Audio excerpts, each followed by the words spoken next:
सातवां अध्याय नित्य धर्म और संसार। सरस्वती नदी के तट पर सप्तग्राम नामक एक बहुत ही प्राचीन नगर था। वहाँ बहुत दिनों से हजारों स्वर्णकार वास करते थे। श्री उदाहरण दत्त के समय से नित्यानंद प्रभु की कृपा से वे लोग श्री हरिनाम संकीर्तन में मस्त रहा करते थे। उसी नगर में एक बहुत ही कृपण स्वर्णकार रहता था। उसका नाम था चंडीदास। वह धन खर्च होने के डर से वहाँ के नागरिकों के हरि संकीर्तन में शामिल नहीं होता। इस तरह उसने कंजूसी से बहुत सा धन जमा कर लिया था। उसकी पत्नी दमयंती भी पति का स्वभाव पाकर अतिथियों और वैष्णवों का तनिक भी आदर सत्कार नहीं करती थी। युवावस्था में ही उन्हें 4 पुत्र और 2 कन्याएं पैदा हुईं। कन्याओं का क्रमशः विवाह देकर उन्होंने पुत्रों के लिए प्रचुर धन जमा कर रखा था। जिस घर में संतों का आना जाना नहीं होता, उस घर के लड़कों में दया धर्म सहज ही कम होता है। लड़के जैसे जैसे बड़े होने लगे, वे अधिकतर स्वार्थी होते गए, यहाँ तक कि रुपयों के लोभ से माता पिता की मृत्यु की सर्वदा कामना करने लगे। वणिक दंपति के दुख की सीमा न रही। क्रमशः पुत्रों का भी विवाह हो गया। वधुएं क्रमशः बड़ी होने लगीं। वे भी अपने अपने पतियों जैसा स्वभाव प्राप्त कर सास ससुर की मरने की कामना करने लगीं। कुछ समय पश्चात पुत्र समझदार हो गए। दुकानदारी का काम अच्छी तरह संभालने लगे। लेन देन काफ़ी होने लगा। अब वे पिता के धन का आपस में बंटवारा कर अपना व्यवसाय खूब अच्छी तरह से चलाने लगे। एक दिन चंडीदास ने सबको अपने पास बुलाकर कहा, देखो, मैंने बचपन से कंजूसी करके तुम लोगों के लिए इतना धन रख छोड़ा है। हमने कभी भी अपने लिए अच्छे खाने और अच्छे कपड़ों की परवाह नहीं करी। तुम्हारी माता ने भी इसी तरह से जीवन बिताया है। अब हम लोग प्रायः वृद्ध हो चले हैं। ऐसी अवस्था में हम दोनों की सेवा करना तुम लोगों का धर्म है, किंतु हमें दुख है कि तुम लोग हम दोनों का अत्यंत अनादर किया करते हो। हमारे पास अब भी कुछ गुप्त धन है, उसे मैं उसी को दूंगा जो हमारी अच्छी तरह सेवा करेगा। पुत्रों और पुत्र वधुओं ने मौन होकर उनकी बातों को सुना और अलग जाकर परस्पर परामर्श किया। पता नहीं पिताजी अन्यायपूर्वक अपना गड़ा हुआ धन किसे दे दें। क्यों न उनको तीर्थ करने के लिए अन्य किसी स्थान पर भेज दिया जाए और उनकी अनुपस्थिति में सारा धन चुराकर परस्पर बांट लिया जाए। बात पक्की हो गई। सबने मिलकर स्थिर किया कि हो ना हो पिताजी ने वह धन अपने शयन कक्ष में ही गाड़ रखा होगा। बड़े पुत्र का नाम हरिचरण था। एक दिन प्रातःकाल वे बड़े ही नम्र शब्दों में अपने पिता के पास आकर कहने लगा, पिताजी, आप और माताजी एक बार श्री नवद्वीप धाम का दर्शन करावें तो मनुष्य जन्म सफल हो जाएगा। सुना है कलिकाल में श्री नवद्वीप धाम के समान अन्य कोई भी तीर्थ फलदायक नहीं है। नवद्वीप जाने में कोई कष्ट या खर्च भी नहीं है। यदि पैदल ना जा सके तो गहने वाली नाव पर ही चले जा सकते हैं। एक वैष्णवी भी आप लोगों के साथ जाना चाहती हैं। चंडीदास ने दमयंती के सामने पुत्र का प्रस्ताव रखा। दमयंती को पुत्र की इच्छा जानकर बड़ी प्रसन्नता हुई।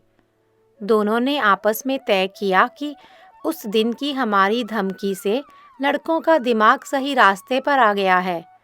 रही तीर्थ की बात, सो हम लोग इतने कमज़ोर थोड़े ही हैं कि पैदल ना चल सकेंगे। श्री पाटकालना और शांतिपुर होते हुए श्री नवद्वीप धाम चले चलेंगे। शुभ दिन देखकर दोनों ने यात्रा की। वैष्णवी को भी साथ में ले लिया। दूसरे दिन वे अंबिका कालना में उपस्थित हुए। वहाँ दोनों एक दुकान में रसोई बनाकर खाने के लिए बैठे। इसी समय सप्तग्राम के एक परिचित आदमी ने उनको देखकर कहा, तुम्हारे लड़कों ने तुम्हारी कोठरी का ताला तोड़कर सारा धन ले लिया है।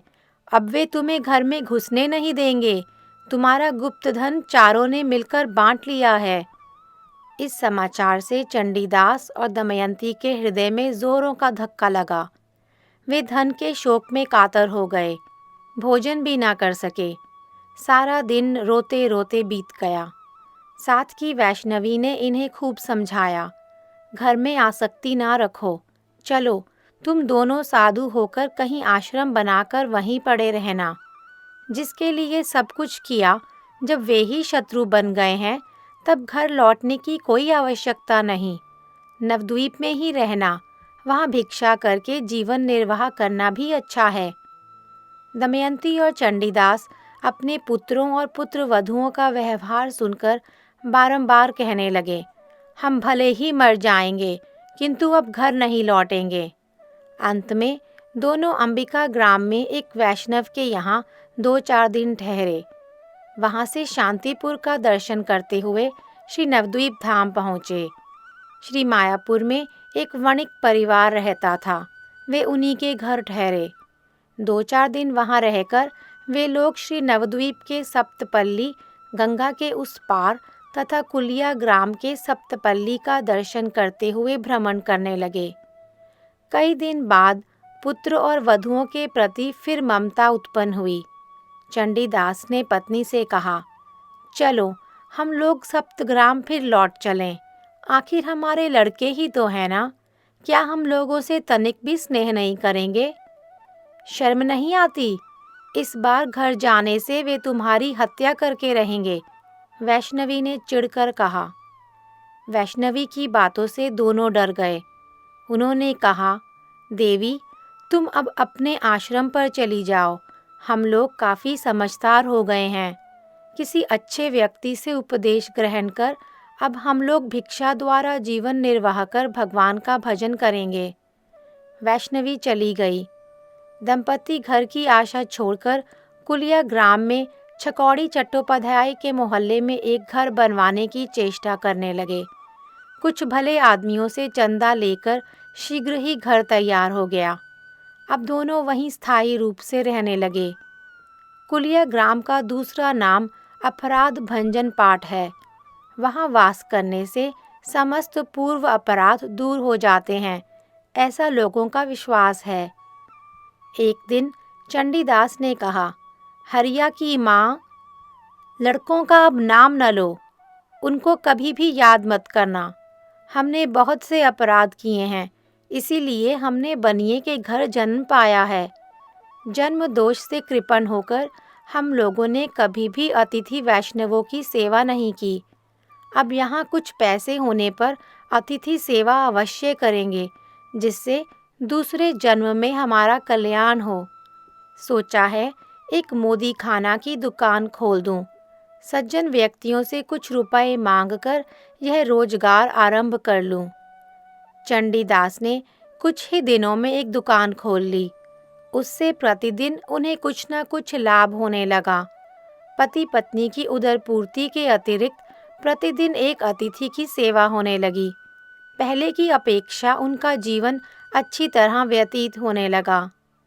चंडीदास कुछ पढ़ना लिखना भी जानते थे। उन्हें जब अवसर मिलता दुकान में बैठे बैठे गुणराज खान कृत श्री कृष्ण विजय ग्रंथ पढ़ा करते। ईमानदारी के साथ दुकानदारी करते और अतिथियों का सत्कार करते। इस तरह 5-6 महीने बीत गए।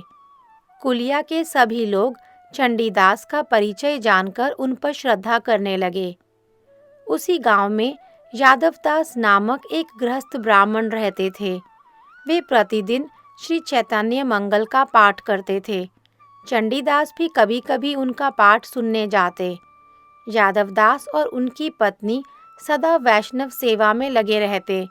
इसे देखकर चंडीदास और दमयंती को भी वैष्णव सेवा में रुचि उत्पन्न हुई। एक दिन चंडीदास ने यादवदास से पूछा, संसार क्या चीज़ है?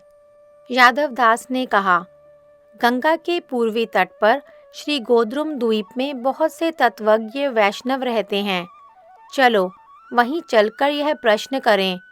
मैं भी कभी कभी वहां जाकर बहुत सी शिक्षाएं लाभ करता हूँ।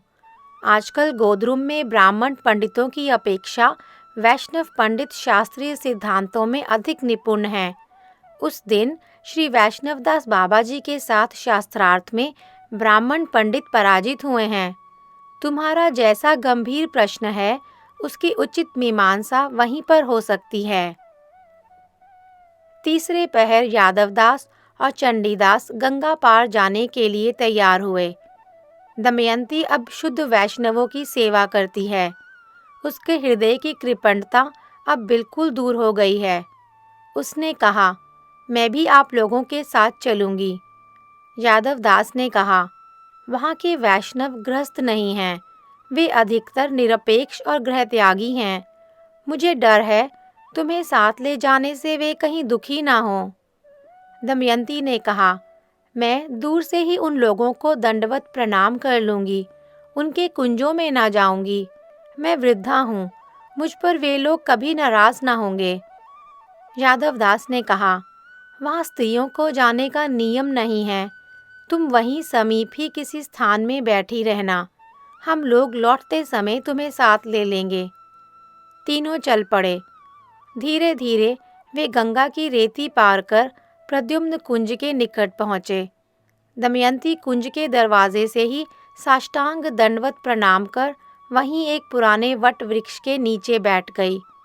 यादवदास और चंडीदास कुंज के भीतर चले गए और मालती माधवी मंडप में बैठी हुई वैष्णव मंडली को भक्ति के साथ दंडवत प्रणाम किया।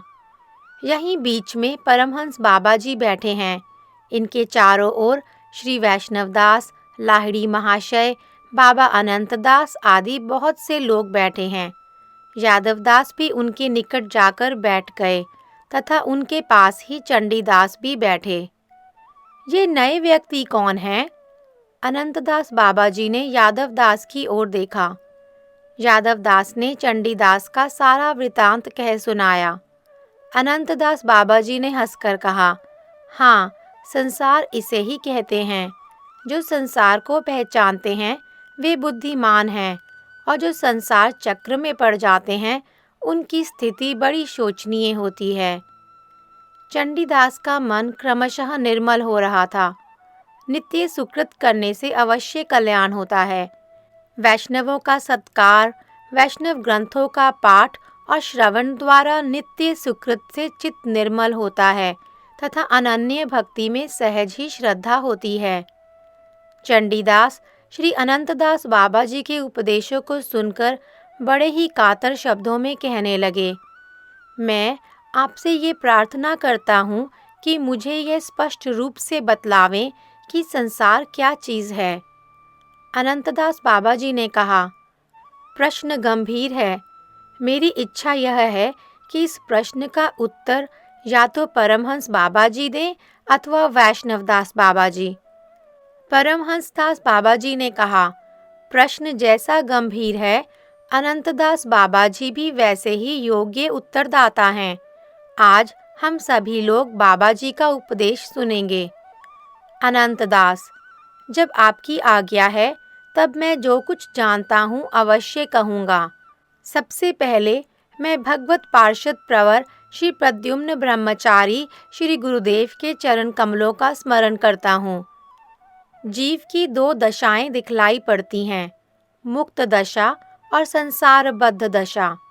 वे जीव जो भगवान कृष्ण के शुद्ध भक्त हैं तथा जो कभी भी माया द्वारा बद्ध नहीं हुए अथवा माया द्वारा बद्ध होने पर भी कृष्ण की कृपा से इस माइक जगत से मुक्त हो चुके हैं, उन्हें मुक्त जीव कहते हैं। ऐसे मुक्त जीवों की अवस्था को मुक्त दशा कहते हैं। दूसरी तरफ जो जीव भगवान कृष्ण से विमुख होकर अनादि काल से माया के कवल में पड़े हुए हैं, उन्हें बद्ध जीव कहते हैं, और ऐसे बद्ध जीवों की अवस्था को संसारबद्ध दशा कहते हैं। माया मुक्त जीव चिन्मय होते हैं तथा कृष्ण की सेवा, कृष्ण दास्य ही उनका जीवन होता है। वे जड़ जगत में नहीं रहते। वे जिस विशुद्ध चित्त जगत में वास करते हैं उसका नाम है गोलोक, वैकुंठ, वृंदावन इत्यादि। माया मुक्त जीवों की संख्या अनंत है। मायाबद्ध जीवों की भी संख्या अनंत है। कृष्ण विमुखता ही जीवों का दोष है। इसी दोष के कारण कृष्ण की छाया शक्ति, जिसे माया कहते हैं, जीव को अपने सत, रज और तम इस त्रिगुणात्मक रज्जु से आबद्ध करती है। गुणों के तारतम्य से बद्ध जीवों की अवस्थाएं बड़ी विचित्र दिख पड़ती हैं। शरीर की विचित्रता, भाव की विचित्रता, रूप की विचित्रता, स्वभाव की विचित्रता, स्थान की विचित्रता और गति की विचित्रता पर विचार करें। जीव ने संसार में प्रवेश कर एक नए अमित्व का आश्रय लिया है। शुद्ध अवस्था में जीव का मैं कृष्णदास हूँ ऐसा अमित्व था, किंतु बद्ध अवस्था में मैं मनुष्य हूँ, मैं देवता हूँ, मैं पशु हूँ, मैं राजा हूँ, मैं ब्राह्मण हूँ, मैं चांडाल हूँ, मैं बीमार हूँ, मैं भूखा हूँ, मैं अपमानित हूँ, मैं दाता हूँ, मैं पति हूँ, मैं स्त्री हूँ, मैं पिता हूँ, मैं पुत्र हूँ, मैं शत्रु हूँ, मैं पंडित हूँ, मैं रूपवान हूँ, मैं धनी हूँ, मैं दरिद्र हूँ, मैं सुखी हूँ, मैं दुखी हूँ, मैं वीर हूँ, मैं कमज़ोर हूँ। ये नाना प्रकार के आमित्व पैदा हो जाते हैं। इसका नाम अहमता है। इस अहमता के अतिरिक्त ममता नामक एक दूसरी चीज़ भी बद्ध जीव में प्रवेश करती है। जैसे मेरा घर, मेरी चीज़, मेरा धन, मेरा शरीर, मेरी संतान, मेरी पत्नी, मेरे पति, मेरी माता, मेरा वर्ण, मेरी जाति, मेरा बल, मेरा रूप, मेरा गुण, मेरी विद्या, मेरा वैराग्य, मेरा ज्ञान, मेरा विज्ञान, मेरा कर्म, मेरी संपत्ति, मेरे सेवक इत्यादि को ममता कहते हैं। मैं और मेरा को लेकर जो प्रकांड व्यापार दिखलाई पड़ता है उसी का नाम संसार है। यादव दास, हम लोग बद्ध दशा में मैं और मेरा देखते हैं, क्या मुक्त अवस्था में मैं और मेरा नहीं रहता? अनंत दास, रहता है, परंतु मुक्त अवस्था में मैं और मेरा चिन्मय और निर्दोष होता है। भगवान ने जीव का जैसा स्वरूप बनाया है उसका शुद्ध परिचय मुक्त अवस्था में ही ठीक प्रकार से पाया जाता है। वहाँ भी मैं अनेक प्रकार के होते हैं, वहाँ चित्त रस भी अनेक प्रकार का होता है। रस के जितने प्रकार के चिन्मय उपकरण होते हैं वे सब मेरे हैं। यादव दास, तब बद्धावस्था में ही अनेक प्रकार के मैं और मेरा होने में दोष क्या है? अनंत दास, दोष यह है कि शुद्ध अवस्था का मैं और मेरा ही सत्य है और संसार में जितने प्रकार के मैं और मेरे हैं सभी कल्पित होते हैं, आरोपित होते हैं। अर्थात जीव के संबंध में ये सत्य नहीं बल्कि मिथ्या हैं। अथवा इसे इस प्रकार भी कह सकते हैं कि जीव के लिए ये परिचय बिल्कुल मिथ्या हैं। अतः संसार के समस्त परिचय ही अनित्य, प्राकृत और क्षणिक सुख दुखप्रद हैं। यादव दास, क्या माइक संसार मिथ्या है? अनंत दास, माइक जगत मिथ्या नहीं है बल्कि कृष्ण की इच्छा से यह जगत सत्य है, किंतु इस माइक जगत में प्रवेश कर जीव जिन्हें मैं और मेरा मानता है सब मिथ्या हैं। जो लोग जगत को मिथ्या मानते हैं वे मायावादी हैं। ऐसे व्यक्ति अपराधी हैं। यादव दास, हम लोग इस मिथ्या संबंध में क्यों पड़े हुए हैं? अनंत दास, भगवान पूर्ण चित्त वस्तु हैं और जीव चित्त कण है। जड़ जगत और चित्त जगत दोनों की बीच सीमा पर जीव का प्रथम अवस्थान है। जो जीव यहाँ पर कृष्ण के साथ अपना संबंध नहीं भूले वे चित्त शक्ति का बल पाकर चित्त जगत के प्रति आकृष्ट हुए अर्थात नित्य पार्षद होकर कृष्ण सेवा आनंद का भोग करने लगे और जो जीव कृष्ण से विमुख होकर माया को भोग करने की कामना करने लगे, माया ने अपनी शक्ति से उन्हें अपनी ओर आकृष्ट कर लिया। उसी समय से हमें यह संसार दशा प्राप्त हुई है। संसार दशा प्राप्त होने के साथ साथ जीव का सत्य परिचय अंतर्हित हो जाता है। मैं माया का भोक्ता हूँ, यह मिथ्या अभिमान जीव को विचित्र रूप से आच्छादित कर देता है। यादव दास, चेष्टा करने पर भी हम लोगों का सत्य स्वरूप क्यों नहीं प्रकाशित होता है? अनंत दास, चेष्टाएं दो प्रकार की होती हैं, उपयुक्त और अनुपयुक्त। उपयुक्त चेष्टा करने से मिथ्या अभिमान अवश्य दूर होता है। अनुपयुक्त चेष्टा द्वारा वैसा फल कैसे पाया जा सकता है? यादव दास, अनुपयुक्त चेष्टा किसे कहते हैं? अनंत दास, कर्म कांड से चित्त को शुद्ध कर फिर ब्रह्म ज्ञान का अवलंबन कर माया से मुक्त हो जाऊंगा, ऐसी चेष्टा का नाम अनुपयुक्त चेष्टा है। अष्टांग योग द्वारा समाधि योग में चिन्मय हो जाऊंगा, यह भी अनुपयुक्त चेष्टा है। इसी तरह बहुत सी अनुपयुक्त चेष्टाएं हैं। यादव दास, ये चेष्टाएं अनुपयुक्त क्यों हैं? अनंत दास, इसलिए कि इन चेष्टाओं से मनोवांछित फल प्राप्त करने में बहुत सी बाधाएं हैं तथा अभिलाषित फल पाने की संभावना भी कम है। बात यह है कि जिसके प्रति अपराध करने से हमारी यह अवस्था प्राप्त हुई है, उसी की कृपा से हमारी यह दशा दूर हो सकती है, अन्यथा नहीं।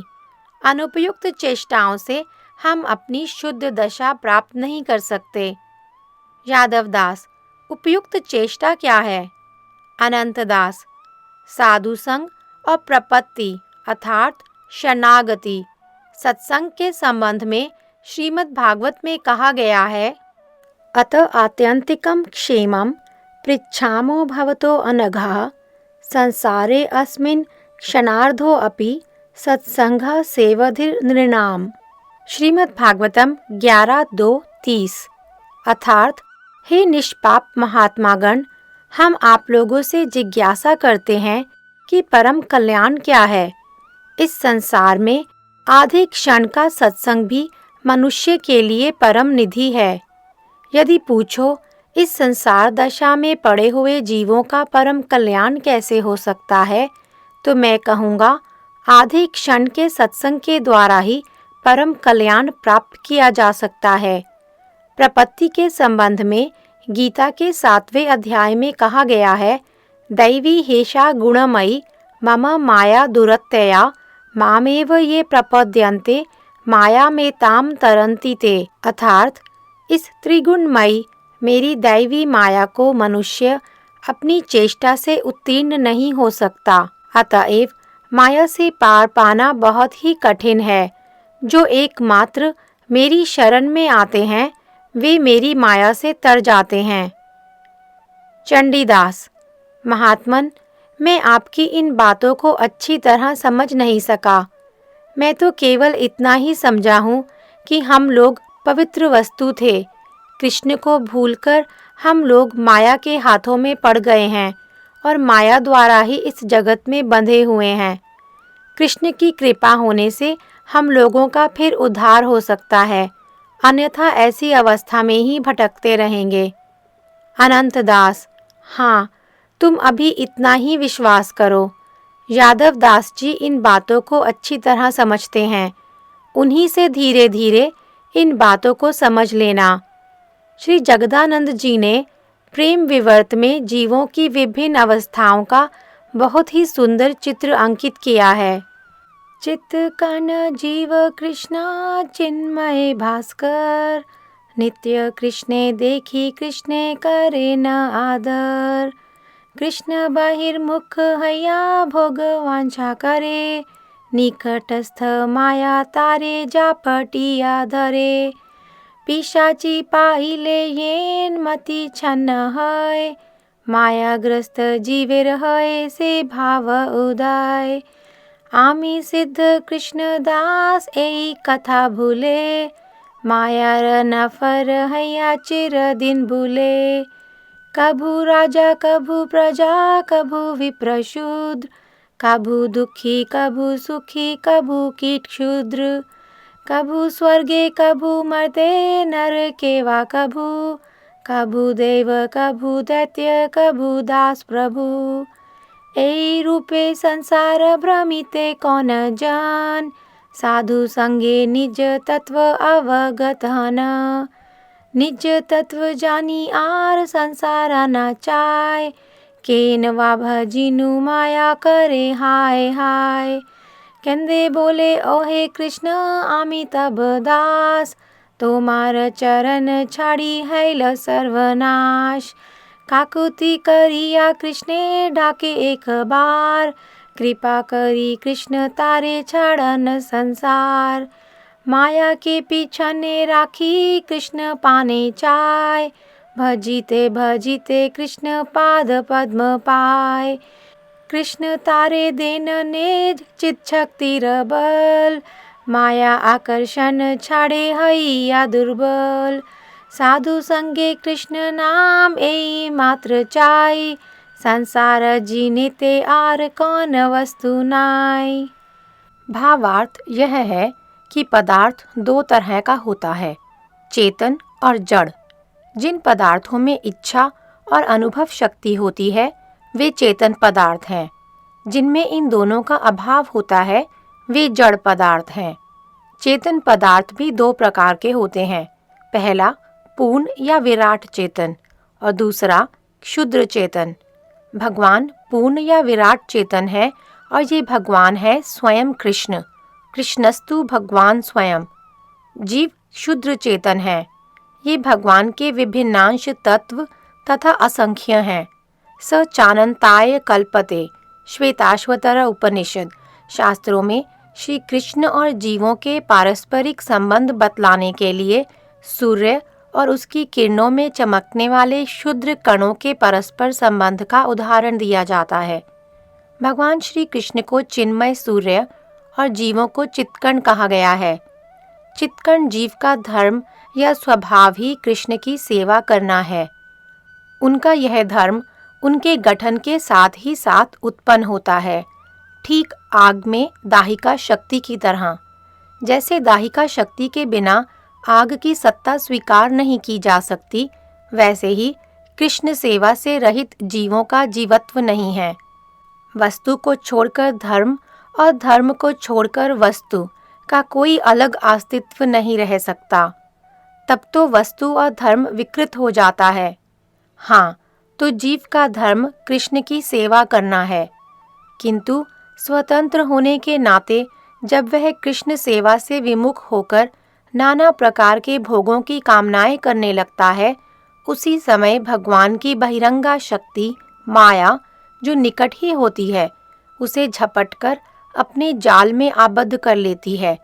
जैसे पिशाची द्वारा पकड़ लिए जाने पर मनुष्य की मति आच्छादित हो जाती है, उसी प्रकार कृष्ण विमुख जीव का धर्म माया द्वारा आच्छादित हो जाता है। अब वह अपना और भगवान का स्वरूप भूल जाता है तथा माया का दास होकर मायिक संसार में इधर उधर भटकने लगता है। वह कभी राजा होता है, कभी प्रजा, कभी विप्र, कभी शूद्र, कभी सुखी, कभी दुखी और कभी स्वर्गलोक में जाता है तो कभी मर्त्य लोक में। इस तरह संसार में भटकते भटकते यदि सौभाग्यवश किसी साधु पुरुष से भेंट हो जाती है तो उसका जीवन कृतार्थ हो जाता है। वह उनके सत्संग से अपना सच्चा स्वरूप जानकर संसार से विरक्त हो पड़ता है। उसे अपनी वर्तमान अवस्था पर बड़ा ही खेद होता है। वह रोते रोते भगवान के चरणों में प्रार्थना करता है, हे कृष्ण, मैं आपका नित्य दास हूँ, किंतु आपकी सेवा भूलकर मैं अभागा न जाने कितने दिनों से माया की सेवा करता हुआ भटक रहा हूँ। हे पतितपावन दीनानाथ, मुझ दीन की रक्षा करें। मुझे अपनी माया से उद्धार कर अपनी सेवा में नियुक्त कर लें। करुणा वरुणालय भगवान उसकी करुण पुकार सुनकर उसे शीघ्र ही अपनी दुस्तरा माया से पार कर देते हैं। वे उसे अपनी चित्त शक्ति का बल प्रदान करते हैं, जिससे उसके प्रति माया का आकर्षण धीरे धीरे क्षीण होता जाता है और वह माया को पीछे छोड़ता हुआ कृष्ण की ओर अग्रसर होते होते अंत में उनके चरण कमलों को प्राप्त करने में समर्थ होता है। इस प्रकार सत्संग में लिया गया श्री कृष्ण नाम इस दुरंत संसार को पार करने के लिए एकमात्र अचूक उपाय है। यादव दास: बाबा जी, आप जिस साधु संग की बात कर रहे हैं, वे साधु भी तो इसी संसार में रहते हैं और नाना प्रकार की सांसारिक पीड़ाओं से जर्जित हैं। फिर वे दूसरे जीवों का उद्धार कैसे कर सकते हैं? अनंत दास: साधु भी इसी संसार में रहते हैं, यह सत्य है, किंतु साधु और मायाबद्ध जीवों के संसार में बहुत अंतर है। दोनों के संसार बाहर से एक जैसे प्रतीत होते हैं, परंतु भीतर से उनमें बहुत अंतर है। साधु सब समय जगत में रहते हैं, किंतु असाधु व्यक्ति उन्हें पहचान नहीं पाते, इसीलिए सत्संग दुर्लभ होता है। माया के जाल में फंसे हुए मनुष्य भी दो भागों में विभक्त हैं। कुछ लोग संसार के तुच्छ भोगों में लिप्त होकर संसार का खूब आदर करते हैं और कुछ लोग संसार के तुच्छ सुखों से तृप्त ना होकर अधिकाधिक सुख के लिए विवेक का सहारा लेते हैं। एक विवेक रहित है और दूसरा विवेक युक्त। कुछ लोग एक को विषयी और दूसरे को मुमुक्षु भी कहते हैं। यहाँ मुमुक्षु शब्द का अर्थ निर्भेद ब्रह्मज्ञानी नहीं समझना चाहिए। जो संसार के दुखों से ऊबकर आत्म तत्व का अनुसंधान करते हैं, उन्हें शास्त्रों में मुमुक्षु कहा गया है। मुमुक्षु का अर्थ मुक्ति की इच्छा है। जब मुमुक्षु मुमुक्षा का परित्याग कर भगवान का भजन करता है, तब उस भजन को शुद्ध भक्ति कहते हैं। शास्त्रों में मुक्ति को त्याग करने का विधान नहीं है। कृष्ण तत्व और जीव तत्व का ज्ञान होने पर मुक्ति होती है। श्रीमद् भागवत में कहते हैं, रजोभिः समसंख्याताः पार्थिवैरिः जन्तवः तेषां ये केचने हन्ते श्रेयो वै मनुजादयः प्रायो मुमुक्षवस्तेषां कैचनैव द्विजोत्तम मुमुक्षूणां सहस्रेषु कश्चिन्मुच्येत सिद्ध्यति मुक्तानामपि सिद्धानां नारायणपरायणः सुदुर्लभः प्रशांतात्मा कोटिष्वपि महामुने। श्रीमद्भागवत 6:14, 3-5। अर्थात इस जगत के प्राणी पृथ्वी के धूलि कणों के समान ही असंख्य हैं। उनमें से कुछ मनुष्य आदि श्रेष्ठ जीव ही अपने कल्याण की चेष्टा करते हैं। उनमें से भी संसार से मुक्ति चाहने वाले तो विरले ही होते हैं और मोक्ष चाहने वाले हजारों में से मुक्ति या सिद्धि लाभ तो कोई सा ही कर पाता है। करोड़ों सिद्ध और मुक्त पुरुषों में भी वैसे शांति चित्त महापुरुष का मिलना तो बहुत ही कठिन है, जो एकमात्र भगवान के ही परायण हो। ऐसे सुदुर्लभ नारायण के भक्तों में भी कृष्ण भक्त अतीव दुर्लभ हैं। कृष्ण भक्त उनमें से होते हैं जो मुमुक्षु का परित्याग कर मुक्त हो चुके हैं। शरीर रहने तक कृष्ण भक्त संसार में रहते तो हैं, किंतु उन लोगों का संसार विषयी लोगों के संसार से सर्वथा अलग होता है। कृष्ण भक्तों की स्थिति दो प्रकार की होती है। यादव दास, आपने विवेकी मनुष्यों की 4 अवस्थाएं बतलाई हैं। इनमें से किन किन अवस्थाओं में स्थित मनुष्यों के संग को साधु संग कहते हैं? अनंत दास, विवेकी, मुमुक्षु, मुक्त और भक्त, ये विवेक की 4 अवस्थाएं हैं। इनमें विषयी लोगों के लिए विवेकियों और मुमुक्षुओं का संग करना लाभदायक होता है। मुक्तों के 2 विभाग हैं। पहला, चित्त रस के प्रति आग्रह रखने वाले मुक्त और दूसरा निर्भेद मायावादी मुक्त अभिमानी। इनमें प्रथम प्रकार के मुक्तों का ही संग करना अच्छा है। निर्भेद मायावादी या अपने को मुक्त कल्पना करने वाले अपराधी हैं, इसीलिए उनका संग करना सबके लिए अनुचित है। श्रीमद् भागवत में ऐसे मुक्त अभिमानियों को अत्यंत हेय बतलाया गया है। ये अन्य अरविंदाक्ष विमुक्त मानिनस त्वयस्त भावाद अविशुद्ध बुद्धयः आहूय कृच्छ्रेण परम पदम ततः पतन्ति यदो अनादृत युष्मद् अंग्रयः। अर्थात हे कमल नयन, जो लोग आपके चरण कमलों की शरण नहीं लेते तथा आपके प्रति भक्ति भाव से रहित होने के कारण जिनकी बुद्धि भी शुद्ध नहीं है, वे अपने को झूठ मूठ मुक्त मानते हैं। वास्तव में तो वे बद्ध ही हैं। वे यदि बड़ी तपस्या और साधन का कष्ट उठाकर कल्पित परम पद प्राप्त कर भी लें तो आपके चरण कमलों का अनादर करने के कारण वहां से नीचे गिर जाते हैं। चौथे, भगवत भक्त दो प्रकार के होते हैं, ऐश्वर्य भाव युक्त और माधुर्य भाव युक्त। इस तरह तो सभी भगवत भक्तों के संग से कल्याण ही कल्याण है, पर विशेषकर मधुर रस के भगवत भक्तों के संग से हृदय में विशुद्ध भक्ति रस का आविर्भाव होता है। यादव दास, आपने भक्तों की दो प्रकार की अवस्थाएं बतलाई हैं। कृपया इसे स्पष्ट कर बतलावें जिससे मुझ जैसी मोटी बुद्धि वाले मनुष्य भी सुगमता से समझ सकें। अनंत दास, अवस्थिति के अनुसार भक्त दो प्रकार के होते हैं, गृहस्थ भक्त और त्यागी भक्त। यादव दास, गृहस्थ भक्तों का संसार से क्या संबंध होता है? अनंत दास, केवल गृह निर्माण कर उसमें रहने से ही गृहस्थ नहीं हुआ जाता, बल्कि उपयुक्त पात्रों के साथ विधिवत विवाह कर घर में निवास करने वाले ही गृहस्थ माने जाते हैं। ऐसे गृहस्थों में जो भक्ति का आचरण करते हैं उन्हें गृहस्थ भक्त कहा जाता है। मायाबद्ध जीव आंखों से रूप रंग देखते हैं, कानों से सुनते हैं, नाक से सूंघते हैं, त्वचा से स्पर्श करते हैं तथा जीभ से रस आस्वादन करते हैं। इन्हीं 5 ज्ञानेंद्रियों द्वारा वे जड़ जगत में प्रविष्ट होकर विषयों में आसक्त हो जाते हैं। वे विषयों के प्रति जितने ही अधिक आसक्त होते हैं, प्राणनाथ श्री कृष्ण से उतने ही दूर हटते जाते हैं। इसी का नाम बहिर्मुख संसार है। जो लोग इस तरह संसार में लिप्त होते हैं उन्हें विषयी कहते हैं। गृहस्थ भक्त विषयी लोगों की तरह विषयों में केवल सुख की ही खोज नहीं करते, उनकी सहधर्मिणी कृष्ण की सेविका होती हैं। पुत्र और कन्याएं कृष्ण के परिचारक और परिचारिकाएं होती हैं।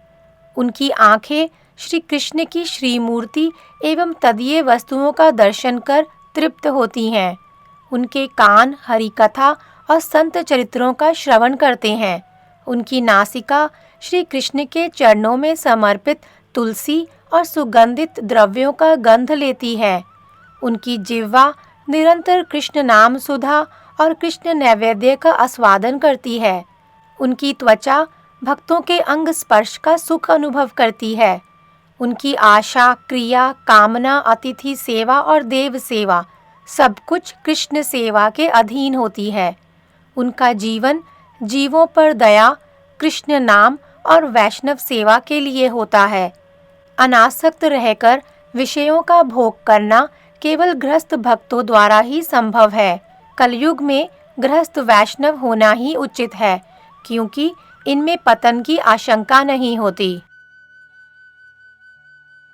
श्रीमद् भक्ति वेदांत नारायण महाराज द्वारा टिप्पणी। कलयुग में गृहस्थ वैष्णव होना ही उचित है, क्योंकि इनमें पतन की आशंका नहीं होती। इसका तात्पर्य यह है कि अपतित होकर विष्णु और वैष्णवों की सेवा करना मनुष्य मात्र का कर्तव्य है, किंतु सबको ही गृहस्थ होना पड़ेगा तथा कलिकाल में गृहस्थ आश्रम के अतिरिक्त दूसरे आश्रम ग्रहणीय नहीं हैं। ऐसी शिक्षा देना ग्रंथकार का उद्देश्य नहीं है, क्योंकि जो अतिशय राजसिक और तामसिक प्रवृत्ति वाले हैं, जो विषय भोगों में अत्यंत आसक्त होते हैं और जिनकी प्रवृत्ति मार्ग में ही रुचि होती है, वे इन विषयों की निवृत्ति के लिए ही विवाह आदि द्वारा गृहस्थ धर्म का पालन करेंगे। किंतु सात्विक स्वभाव के व्यक्ति जो निवृत्ति पथ के पथिक हैं, उन्हें विवाह आदि करके पतित नहीं होना चाहिए। आश्रम के विषय में पद्म पुराण के पाताल खंड के 53/43 श्लोक में कहते हैं, वर्णाश्रमाचार्वता पुरुषेण परः पुमान् विष्णुराराध्यते पंथः नान्यत् तत्तोष कारणम। अर्थात वर्णाश्रम धर्म का पालन करने से ही विष्णु की पूजा हो जाती है और इसी से वे संतुष्ट रहते हैं। यहाँ इस श्लोक में आश्रम धर्म से केवल मात्र गृहस्थाश्रम का ही बोध नहीं होता, बल्कि उससे चारों आश्रमों को लक्ष्य किया गया है। श्रीमद् भागवत में आश्रम के संबंध में इस प्रकार कहा गया है, गृहाश्रमो जघन्तो ब्रह्मचर्यम हृदो मम वक्षस्थलाद्वने वासः संन्यासः शिरसि स्थितः। अर्थात विराट पुरुष भगवान की जंघा या उरु स्थल से गृहस्थाश्रम, हृदय से ब्रह्मचार्याश्रम, वक्षः स्थल से वानप्रस्थाश्रम और मस्तक से संन्यास आश्रम की उत्पत्ति हुई है। ये ही 4 शास्त्रीय आश्रम हैं। अपनी योग्यता अनुसार उनमें से किसी भी एक आश्रम के अधीन रहकर विष्णु की पूजा करना ही वैष्णवता का लक्षण है। आजकल इसके प्रत्यक्ष दृष्टांतों का अभाव नहीं है। यहाँ तक कि इसी ग्रंथ में प्रेमदास, वैष्णवदास, अनंतदास आदि उपदेशक पात्र सभी गृहत्यागी या सन्यासी अथवा ब्रह्मचारी हैं। दूसरी बात यह है कि ग्रंथकर्ता श्री भक्तिविनोद ठाकुर के अनुसरणकारी सभी ग्रस्त भक्त नहीं हैं। उनमें कोई ब्रह्मचारी हैं तथा गृहत्यागी सर्वश्रेष्ठ जगतगुरु सन्यासी भी हैं। इसी पुस्तक के 3 अध्याय में सन्यास को सर्वश्रेष्ठ आश्रम कहा गया है। सर्वशास्त्र शिरोमणि श्रीमद् भागवत का भी यही सिद्धांत है। वर्णनाम आश्रमाणाश्च जन्म भूमि अनुसारिणीः आसन प्रकृतयो नृणाम निचैर निचोत्तमोत्तमः। जैव धर्म। इसका तात्पर्य यह है कि आश्रम अपने जन्म स्थान के अनुसार उत्तम और मध्यम है, अर्थात संन्यास सर्वोत्तम आश्रम है तथा गृहस्थ आश्रम सबसे अधम आश्रम है। ब्रह्मचर्य और वानप्रस्थ क्रमशः बीच वाले आश्रम हैं। ये जीवों की अनित्य स्वभावभूत नैसर्गिक अवस्था है। जीवों के स्वभाव, वृत्ति और क्रिया के अनुसार वर्ण की तरह आश्रम का भी विभाग किया गया है। नीच स्वभाव वाले मनुष्य, जिनकी रुचि प्रवृत्ति मार्ग की ओर होती है, गृहस्थ होने के लिए बाध्य हैं। नैष्ठिक ब्रह्मचारी भगवान के हृदय धन हैं। भगवान के वक्षः स्थल से वानप्रस्थ त्यागियों का आविर्भाव होता है और मस्तक से समस्त सद्गुणों के आधार सन्यासी उत्पन्न होते हैं। अतएव गृहस्थ की अपेक्षा ब्रह्मचारी, वानप्रस्थी तथा सन्यासी तीनों ही श्रेष्ठ हैं। जब तक निवृत्ति मार्ग की रुचि हृदय में पैदा न हो जाए, तब तक इन तीनों उत्तम आश्रमों में प्रवेश करने का अधिकार नहीं होता। मनु संहिता का कहना है, प्रवृत्ति रेषा भूतानाम निवृत्तिस्तु महाफलः। श्रीमद् भागवत भी उसका समर्थन करते हैं। लोके व्यवायामिष मध्य सेवा नित्या ही जंतोर नहीं तत्र चोदना व्यवस्थितिस्तेषु विवाह यज्ञ सुराग्र हैरासु निवृत्तिरिष्टा। अन्य अनेक शास्त्रों में निवृत्ति मार्ग की श्रेष्ठता का प्रतिपादन किया गया है। श्री भक्तिविनोद ठाकुर ने इसी पुस्तक के 10वें अध्याय के अंत में श्रीमद् भागवत के उपर्युक्त श्लोक का अवलंबन कर लिखा है, पशु वध के लिए प्रोत्साहित करना शास्त्रों का तात्पर्य नहीं है। मां हिंसयात सर्वाणी भूतानि, इस वेदवाणी द्वारा पशु हिंसा का निषेध किया गया है। मनुष्य का स्वभाव जब तक राजसिक और तामसिक रहता है, तब तक मैथुन, मांस और मद्य की ओर उसकी स्वाभाविक प्रवृत्ति रहती है। वे लोग तत्त कार्यों के लिए वेद की आज्ञा की अपेक्षा नहीं रखते। वेदों का तात्पर्य यह है कि मनुष्य सात्विक वृत्ति का अवलंबन कर जब तक प्राणी हिंसा और मद्य का परित्याग नहीं करता, तब तक इन प्रवृत्तियों को संकुचित करने के लिए वह विवाह द्वारा स्त्री संग, यज्ञ में पशुवध और विशेष अवसरों पर मद्यपान कर सकता है। इन उपायों से उसकी प्रवृत्ति संकुचित होने पर वह क्रमशः इन क्रियाओं से निवृत्त हो जाएगा। इसीलिए कली काल में जीवों को प्रवृत्ति मार्ग से हटाकर निवृत्ति मार्ग की ओर ले जाने के लिए गृहस्थाश्रम की आवश्यकता है। ग्रंथकार के उक्त वाक्य का अर्थ यह कदापि नहीं है कि उत्तम आश्रमों के अधिकारी व्यक्तियों को भी ग्रस्त होने की आवश्यकता है। भक्ति विनोद ठाकुर ने विवाह का उद्देश्य इस प्रकार लिखा है। विवाह के समय संतान की कामना या प्रजापति की उपासना न कर केवल ऐसी भावना करनी चाहिए कि मैं एक ऐसी कृष्णदासी का संग्रह कर रहा हूँ जो मुझे कृष्ण की सेवा में सहयोग दे सकेगी। ऐसी भावना भक्ति के अनुकूल होती है। जैव धर्म। अतएव संतान की कामना न कर जो विवाह करेंगे वे ही सच्चे गृहस्थ वैष्णव हो सकते हैं। जहाँ अपनी स्त्री के प्रति कृष्णदासी की भावना होती है वहाँ उसके प्रति भोग की कामना का अवकाश नहीं होता, प्रत्युत पूज्य भाव होता है। हाँ, यह बात ठीक है कि पुत्रार्थे क्रियते भार्या आदि वचनों से संतान कामना की भी विधि देखी जाती है, किंतु यहाँ पुत्र के बदले कृष्णदास के आविर्भाव की ही कामना समझनी चाहिए, प्राकृत पुत्र या संतान की कामना नहीं।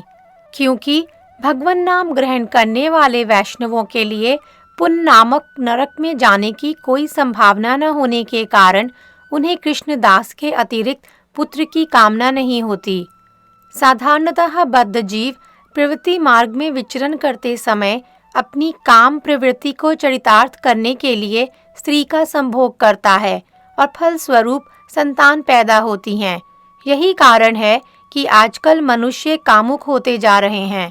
आत्मवत जायते पुत्रः, यही साधारण न्याय है।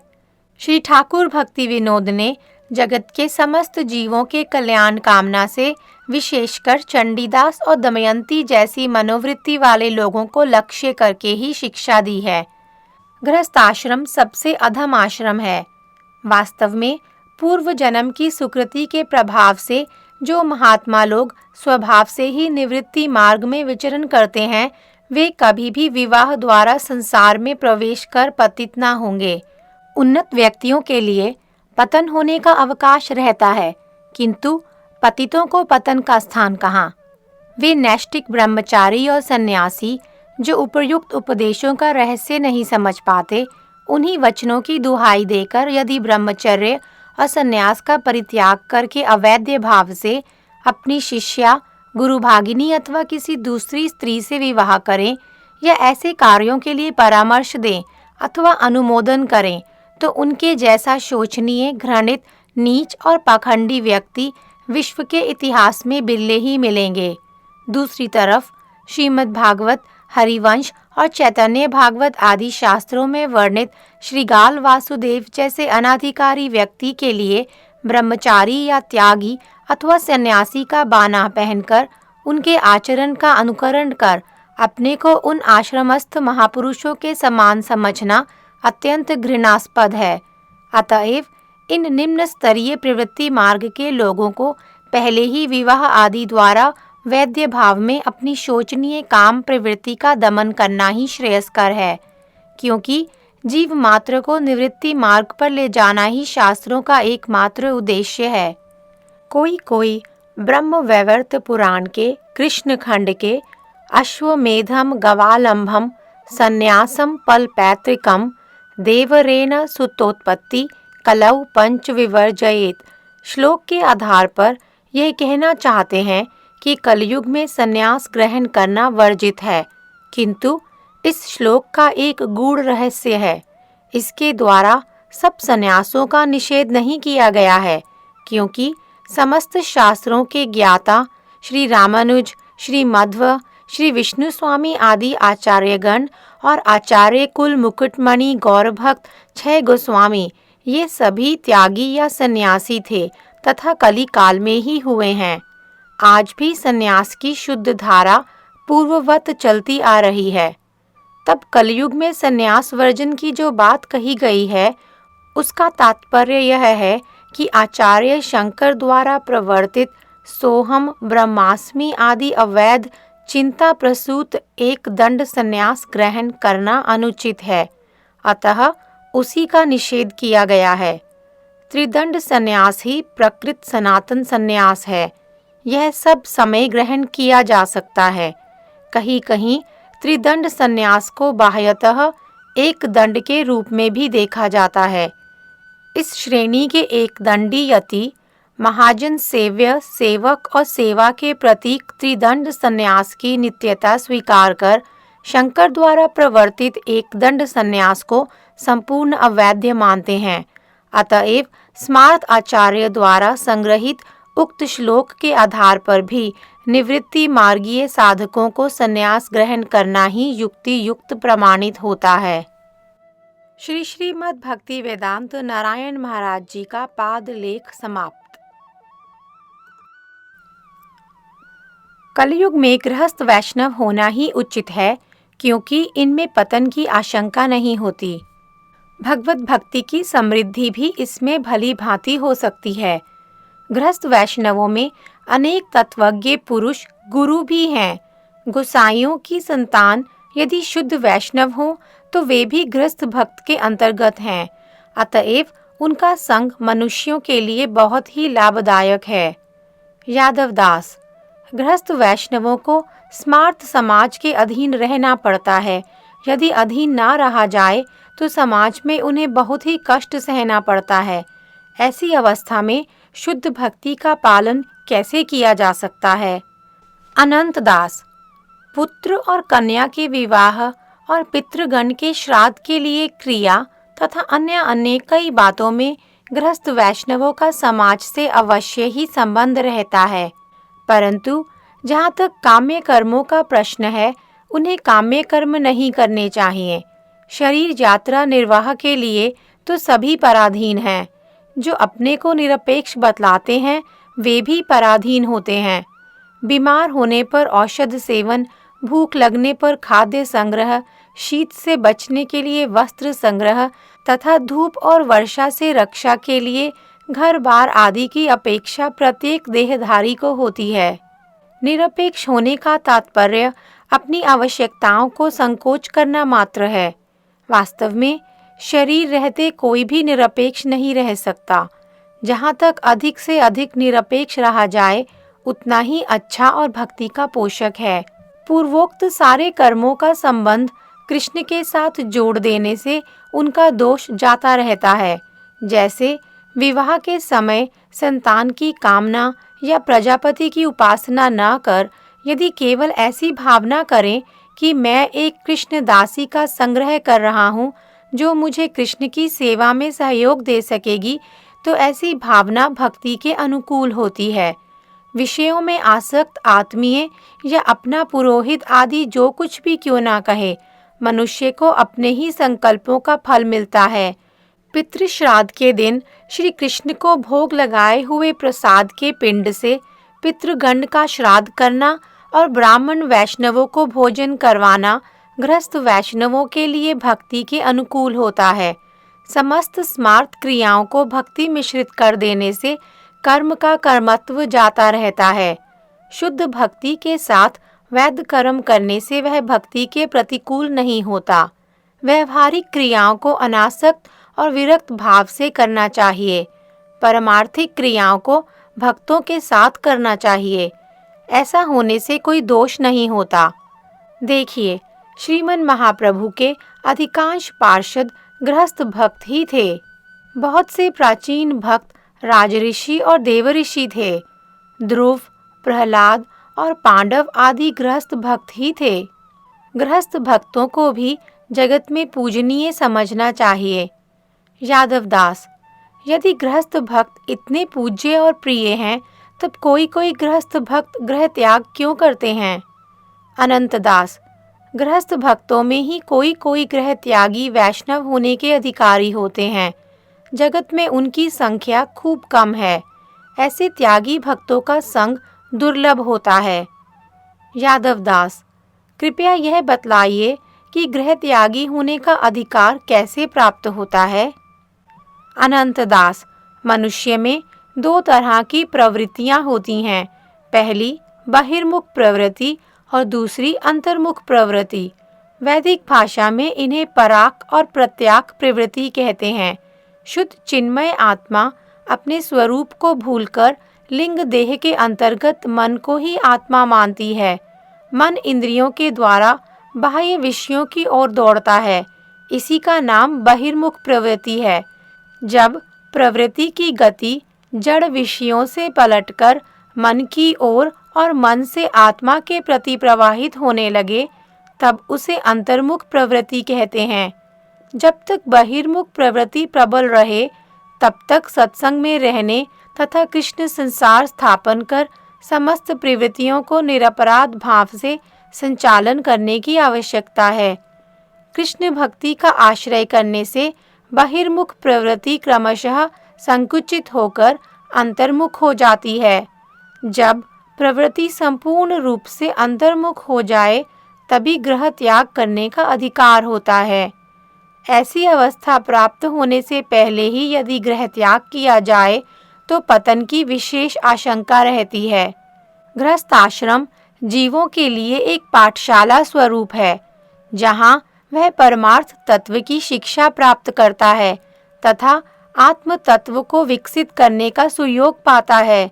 शिक्षा समाप्त हो जाने पर पाठशाला का परित्याग करना चाहिए। यादव दास, गृह त्यागी भक्तों का क्या लक्षण है?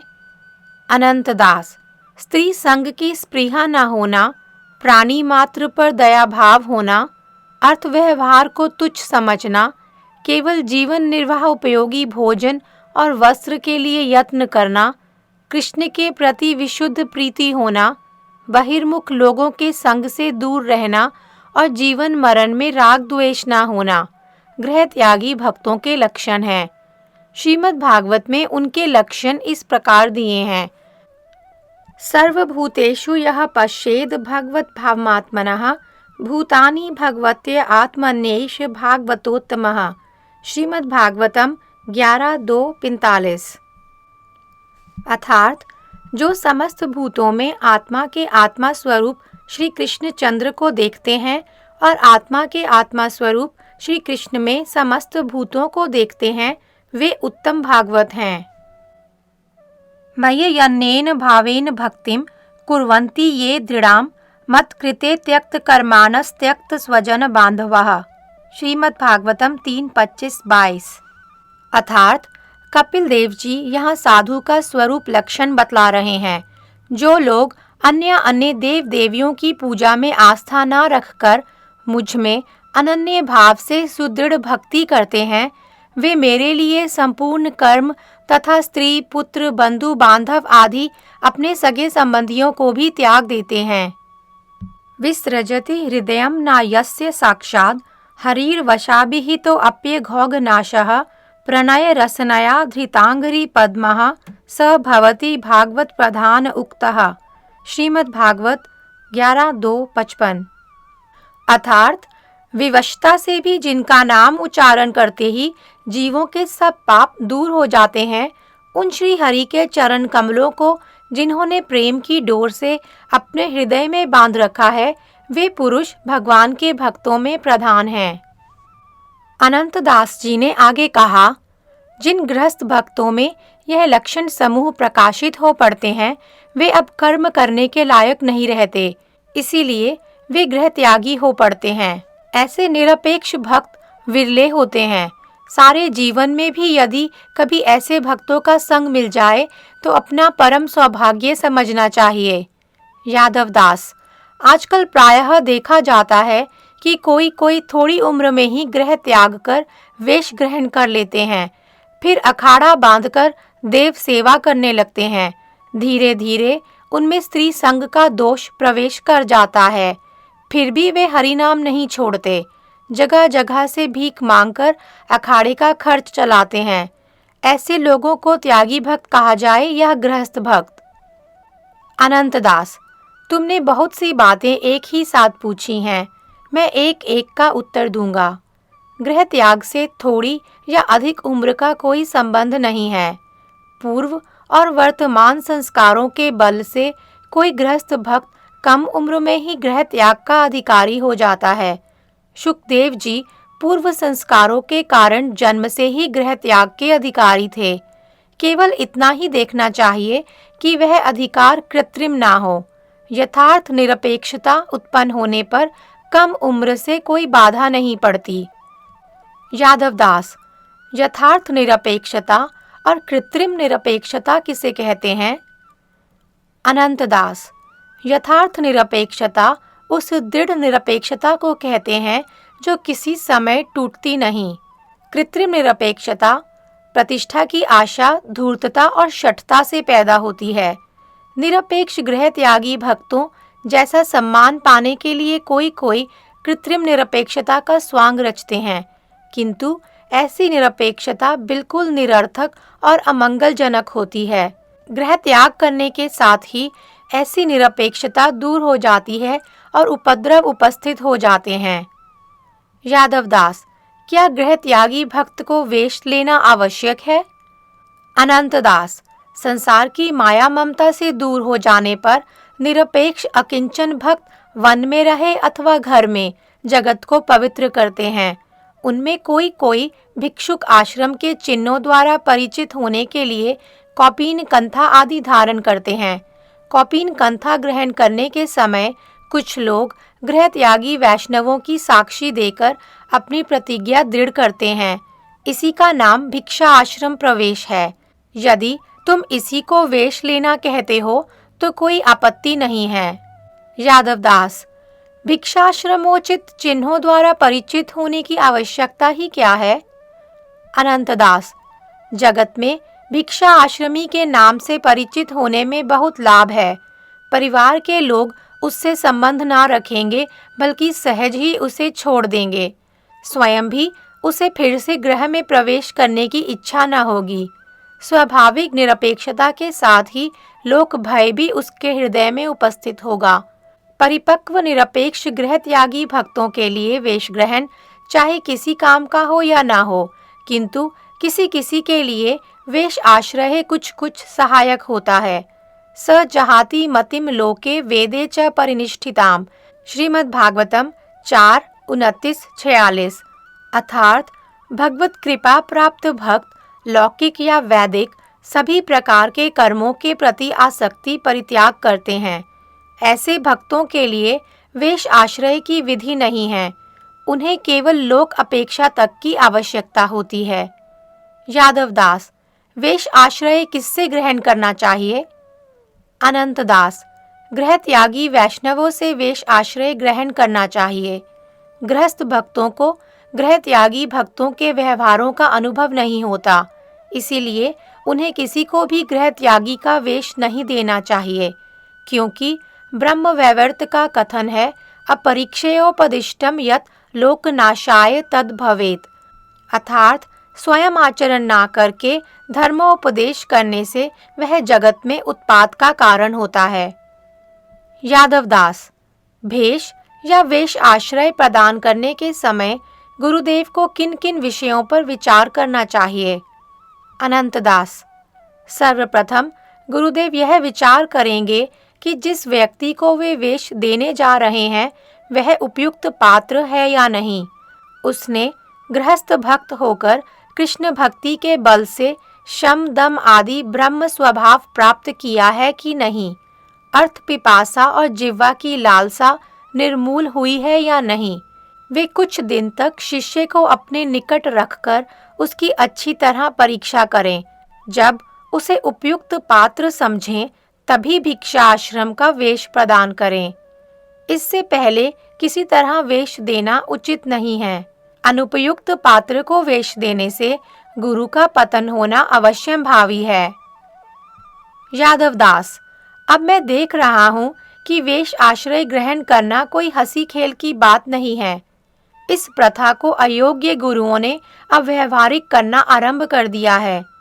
कहा नहीं जा सकता अंत तक कैसी अवस्था होगी।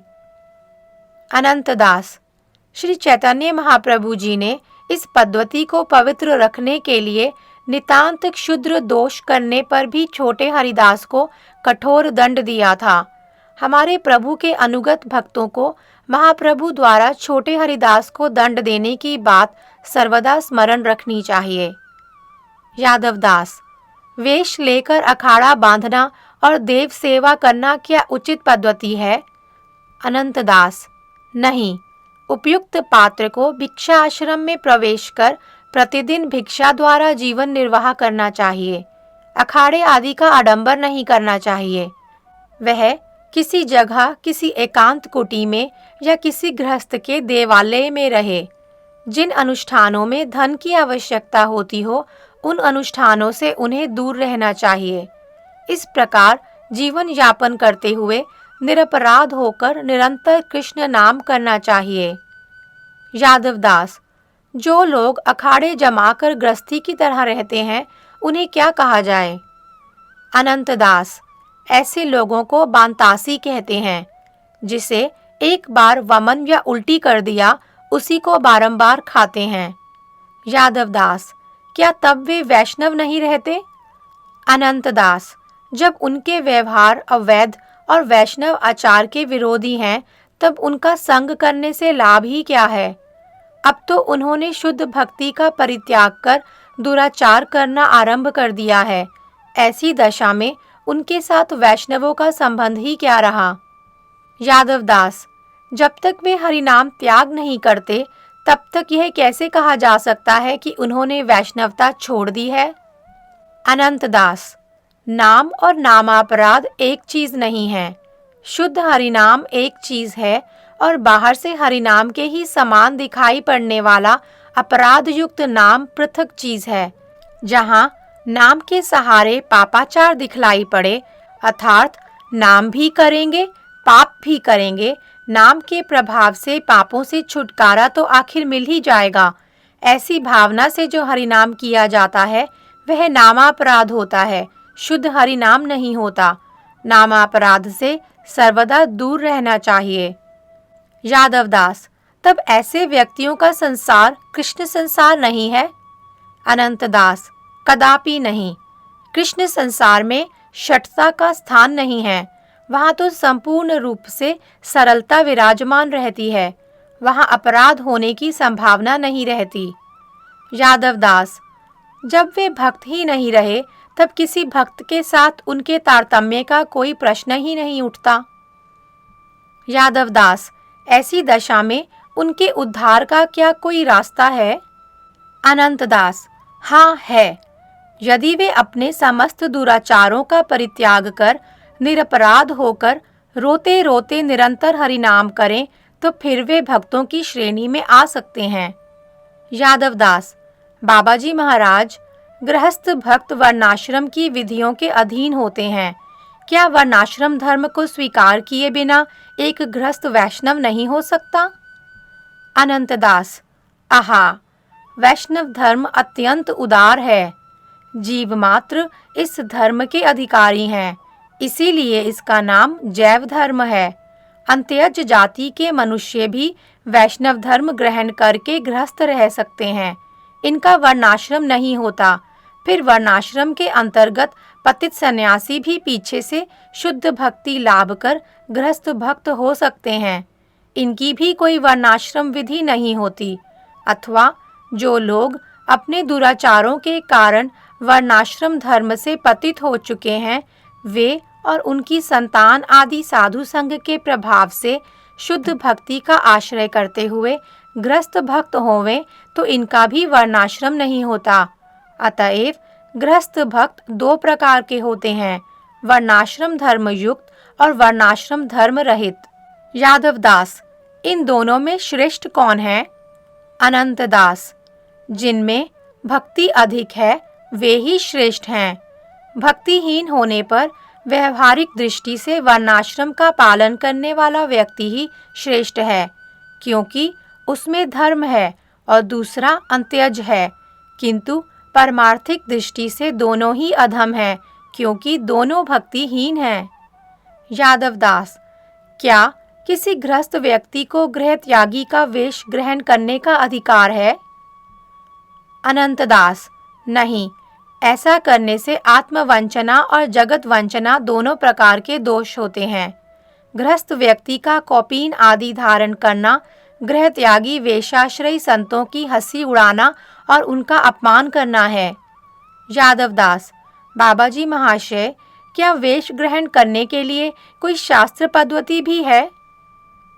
अनंत दास, स्पष्ट रूप से नहीं है।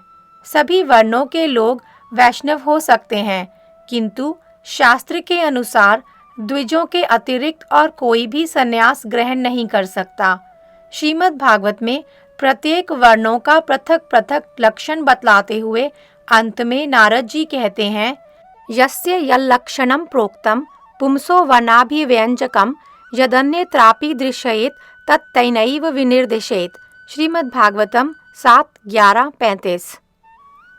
अर्थात जिसके जो लक्षण कहे गए हैं उन्हीं लक्षणों के द्वारा वर्ण का निरूपण करना चाहिए।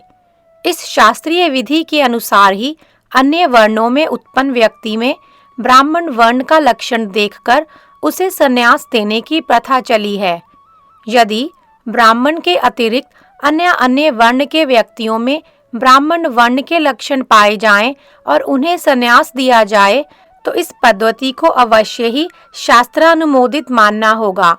यह कार्य केवल पारमार्थिक विषय में ही बलवान है, व्यवहारिक विषय में नहीं। यादव दास: भाई चंडीदास, तुम्हारे प्रश्न का उत्तर मिल गया। चंडीदास: आज मैं धन्य हो गया। परम पूजनीय बाबा जी महाराज के उपदेशों का मैंने यह भावार्थ समझा है कि जीव कृष्ण का नित्य दास है, किंतु अपराधवश अपने इस नित्य कृष्ण दासत्व को भूलकर स्थूल और लिंग इन दो माइक शरीरों का आश्रय करता हुआ माया के गुणों को अंगीकार कर वह जड़ वस्तुओं में सुख दुख भोग रहा है। अपने कर्मों का भोग करने के लिए उसने अपने गले में जन्म मृत्यु की माला पहन रखी है। कभी उच्च और कभी निम्न योनियों में जन्म लेकर कर्म फल के अनुरूप नए नए अहंकारों में नाना प्रकार की अवस्थाएं प्राप्त करता है। क्षण भंगुर भौतिक शरीर में भूख प्यास आदि के द्वारा नाना प्रकार के कर्मों को करने के लिए बाध्य होता है। तरह तरह के अभावों की कल्पना करके अत्यंत दुखी हो पड़ता है। भांति भांति के रोग शरीर को सर्वदा जर्जित करते हैं। घर में स्त्री पुत्रों के साथ कलह कर कभी कभी आत्महत्या तक कर बैठता है। धन के लोभ से न जाने कितने ही पापों को करता है। राजदंड, लोकापवाद, लोकापमान और कितने ही प्रकार के शारीरिक क्लेशों को भोगता है। आत्मीय वियोग, धननाश, चोरी और डकैती द्वारा अपहरण आदि तरह तरह के दुख तो नित्य प्रति लगे ही रहते हैं। वृद्ध होने पर घर के लोग सेवा नहीं करते, इससे कितना दुख होता है। कफ की अधिकता, वात के वेग और वेदना से वृद्ध शरीर केवल दुख का कारण हो पड़ता है। मरने पर पुनः गर्भ की असह्य पीड़ा सहनी पड़ती है। फिर शरीर रहते रहते काम, क्रोध, लोभ, मोह, मद, मात्सर्य आदि प्रबल होकर विवेक को आच्छादित कर देते हैं। अब मैं संसार का वास्तविक अर्थ समझ गया। मैं बाबा जी के चरणों में बारंबार दंडवत प्रणाम करता हूँ। वैष्णव जगत के गुरु हैं। वैष्णवों की कृपा से आज मैं संसार का यथार्थ ज्ञान लाभ कर सका हूँ। अनंतदास बाबा जी महाशय के सदुपदेशों का श्रवण कर सभी लोग एक स्वर से साधु साधु कहने लगे। अब तक वहाँ बहुत से वैष्णव एकत्रित हो चुके थे। सबने मिलकर लाहिड़ी महाशय का एक पद कीर्तन करना आरंभ किया। चंडीदास कीर्तन करते करते आनंद में विभोर होकर नृत्य करने लगे। वे समस्त बाबाजी लोगों के चरणों की धूली लेकर अपने मस्तक पर धारण कर रोते रोते जमीन पर लौटने लगे। सभी लोग एक स्वर से बोल उठे, चंडीदास बड़े भाग्यवान हैं। कुछ देर बाद यादवदास बाबाजी ने कहा, चंडीदास चलो हम लोग उस पार चलें। चंडीदास ने हंसकर उत्तर दिया, आप पार करें तो मैं भी पार होऊं। दोनों प्रद्युम्न कुंज को साष्टांग दंडवत प्रणाम कर विदा हुए। कुंज से बाहर निकलते ही दमयंती को प्रणाम करते देखा। वह इन लोगों को प्रणाम कर कहने लगी, हाय मैंने स्त्री जन्म क्यों पाया।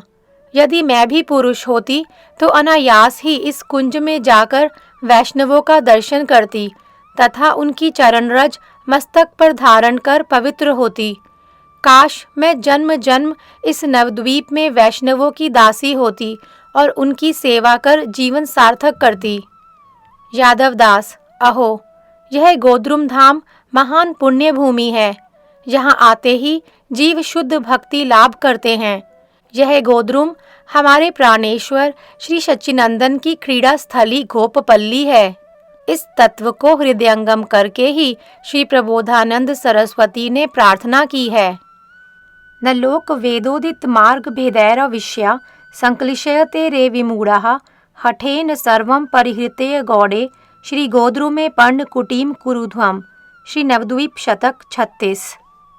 अरे मूढ़ जीव, तू लोक और वेद का आश्रय कर नाना प्रकार के धर्मों का आचरण करने पर भी दुखी हो रहा है। अब इन अनिश्चित मार्गों को छोड़कर शीघ्रातिशीघ्र श्री गोद्रुम में अपनी पर्णकुटी निर्माण कर। इसी तरह परस्पर हरि कथा कहते सुनते तीनों गंगा को पार कर धीरे धीरे कुलिया लौट आए। उसी दिन से चंडीदास और उनकी पत्नी में एक प्रकार का अद्भुत वैष्णव भाव प्रकट होने लगा, मानो माया का संसार उन्हें बिल्कुल ही स्पर्श न कर रहा हो। वैष्णव सेवा, सदा कृष्ण नाम कीर्तन और सब जीवों पर दया उनका भूषण बन गया। धन्य वणिक दंपति, धन्य वैष्णव कृपा और धन्य श्री नवद्वीप भूमि। 7वां अध्याय समाप्त।